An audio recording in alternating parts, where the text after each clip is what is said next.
ನಮಸ್ಕಾರ ಎಲ್ಲರಿಗೂ. ನೀವು ನೋಡ್ತಾ ಇದ್ದೀರಾ ನಳಪಾಕ ವಿತ್ ಸಚಿನ್, ನಮ್ಮ ಯೂಟ್ಯೂಬ್ ಚಾನೆಲ್. ವೀಕ್ಷಕರಲ್ಲಿ ಒಂದು ಕಳಕಳಿಯ ಮನವಿ, ನೋಡೋಕ್ಕಿಂತ ಮುಂಚೆ ದಯವಿಟ್ಟು ಸಬ್ಸ್ಕ್ರೈಬ್ ಆಗಿ, ಹಾಗೆ ಸಪೋರ್ಟ್ ಮಾಡಿ. ಸಬ್ಸ್ಕ್ರೈಬ್ ಆಗೋಕ್ಕೆ ನೀವು ₹1 ನನಗೆ ಕೊಡಬೇಕಾಗಿಲ್ಲ. ಇವತ್ತಿನ ವಿಶೇಷ ಏನಪ್ಪ ಅಂತಂದರೆ, ಅಡುಗೆ ಮಾಡ್ತಿರೋದು ನಮ್ಮ ಮನೆಯವರು, ಅಂದರೆ ಮಿಸ್ಸಸ್ ಸಚಿನ್ ಅವರು ಸಕ್ಕತ್ತಾಗೆ ಅಡುಗೆ ಮಾಡ್ತಾರೆ ಕಣ್ರಿ. ಗಂಡ ಹೆಂಡತಿಗೆ, ಹೆಂಡತಿ ಗಂಡಂಗೆ ಆದ್ರೇ ಅಲ್ವೇ ಜೀವನ. ಮತ್ತೆ ತಡ, ಪೆನ್ನು ಬುಕ್ಕು ಹಿಡ್ಕೊಂಡು ನೀವು ನೋಟ್ ಡೌನ್ ಮಾಡ್ಕೊಳ್ಳಿ.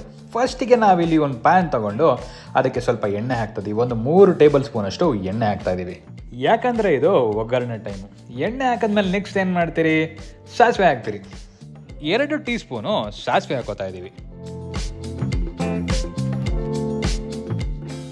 ಸಾಸಿವೆ ಚಟಪಟ ಅಂತ ಹೇಳಿದ್ಮೇಲೆ ಅದಕ್ಕೆ 1 ಸ್ಪೂನು ಜೀರಿಗೆ ಹಾಕ್ತಾ ಇದ್ದೀವಿ.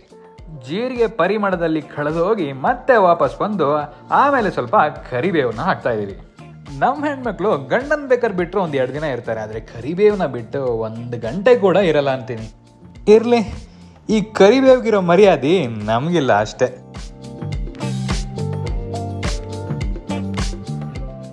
ಸದ್ಯಕ್ಕೆ ನಾವಿಲ್ಲಿ 1-2 ಮೀಡಿಯಮ್ ಸೈಜ್ ಬೀಟ್ರೂಟ್ ತಗೊಂಡು ಅದನ್ನು ಚೆನ್ನಾಗಿ ತುರ್ಕೊಂಡು ಈ ಒಗ್ಗರಣೆ ಮಾಡ್ಕೊಂಡಿರ್ತೀವಲ್ಲ ಅದೇ ಬಾಣಲೆಗೆ ಹಾಕಿ ಬೇಯಿಸ್ತಾ ಇದ್ದೀವಿ.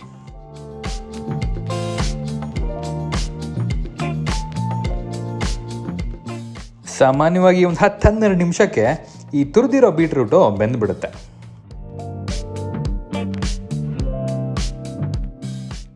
ಬೀಟ್ರೂಟ್ ನಿಧಾನಕ್ಕೆ ಬೇಯ್ತಾ ಇರುತ್ತೆ. ಬನ್ನಿ ಈ ಕಡೆ ಸೈಡಲ್ಲಿ ಒಂದು ಮಿಕ್ಸಿ ಜಾರ ತೊಗೊಳ್ಳಿ. ಮಿಕ್ಸಿ ಜಾರ ತೊಗೊಂಡು ಅದಕ್ಕೆ ಒಂದು ಅರ್ಧ ಇಲ್ಲ 3/4 ಕಪ್ ಕಾಯಿ ಹಾಕಿ ರುಬ್ಕೋಬೇಕು.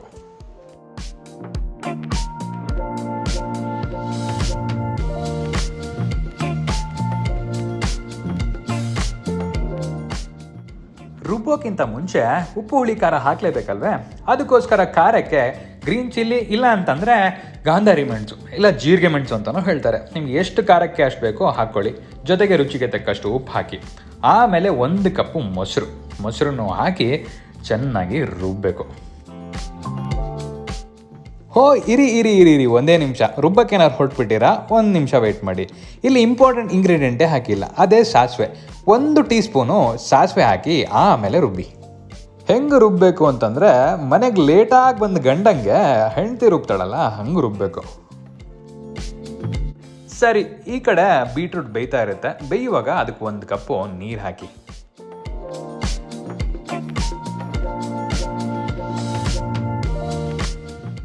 ಆಮೇಲೆ 1 ಟೇಬಲ್ ಸ್ಪೂನು ಬೆಲ್ಲ ಜೊತೆಗೆ ಸ್ವಲ್ಪ ಉಪ್ಪು ಹಾಕಿ ಬೇಯೋಗ್ಬಿಡಿ.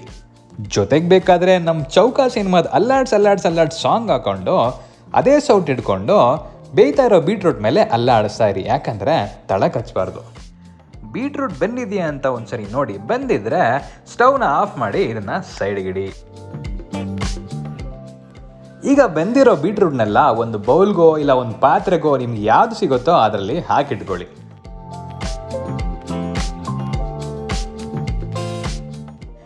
ಈಗ ಈ ಕಡೆ ಮಿಕ್ಸಿಲಿ ರುಬ್ಕೊಂಡಿರ್ತೀವಲ್ಲ ಅದನ್ನು ತೆಗೆದು ಇದೇ ಪಾತ್ರೆಗೆ ಹಾಕಿ ಬೀಟ್ರೂಟ್ ಜೊತೆ ಮಿಕ್ಸ್ ಮಾಡಿ. ಮಿಕ್ಸ್ ಮಾಡೋಕ್ಕಿಂತ ಮುಂಚೆ 1-2 ಕಪ್ ಮೊಸರು ಸಾಕಾಗತ್ತೆ. ಮೊಸರು ತೊಗೊಂಡು ಅದಕ್ಕೆ ಹಾಕಿ ಮತ್ತೆ ಮಿಕ್ಸ್ ಮಾಡಿ. ಚೆನ್ನಾಗಿ ಮಿಕ್ಸ್ ಮಾಡೋದು ಮಾತ್ರ ಮರಿಬೇಡಿ. ಮಿಕ್ಸ್ ಮಾಡ್ತಾ ಅದು ಕೆಂಪು ಕಲರಿಗೆ ಟರ್ನ್ ಆಗುತ್ತೆ. ಅಲ್ಲಿಗೆ ಒಳ್ಳೆ ಸಾಸಿವೆ ರೆಡಿಯಾಗಿದೆ ಅಂತ ಅರ್ಥ.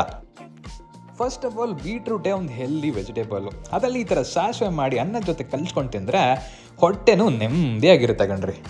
ಮತ್ತು ಇನ್ನೇನು ಯೋಚನೆ ಮಾಡ್ತಾ ಇದ್ದೀರಾ, ಫಸ್ಟು ನಮ್ಮ ಚಾನಲ್ನ ಸಬ್ಸ್ಕ್ರೈಬ್ ಮಾಡಿ ಆಮೇಲೆ ಹೋಗಿ ನೀವು ಸಾಸಿವೆನ ಟ್ರೈ ಮಾಡಿ. ಹೇಗಿದೆ ಅಂತೇಳಿ ವಾಪಸ್ ಬಂದು ಇದೇ ಕಮೆಂಟ್ ಸೆಕ್ಷನಲ್ಲಿ ತಿಳಿಸಿ. ಹಾಗಾದರೆ ಈ ವಿಡಿಯೋನ ಲೈಕ್ ಮಾಡಿ, ಶೇರ್ ಮಾಡಿ, ಸಬ್ಸ್ಕ್ರೈಬ್ ಮಾಡಿ, ಬೆಲ್ ಐಕನ್ ಮೇಲೆ ಒತ್ತಿ ಸಪೋರ್ಟ್ ಕೂಡ ಮಾಡಿ. ಹಾಗಾದರೆ ಇನ್ನೇನು ಮತ್ತೆ ಸಿಗುವ.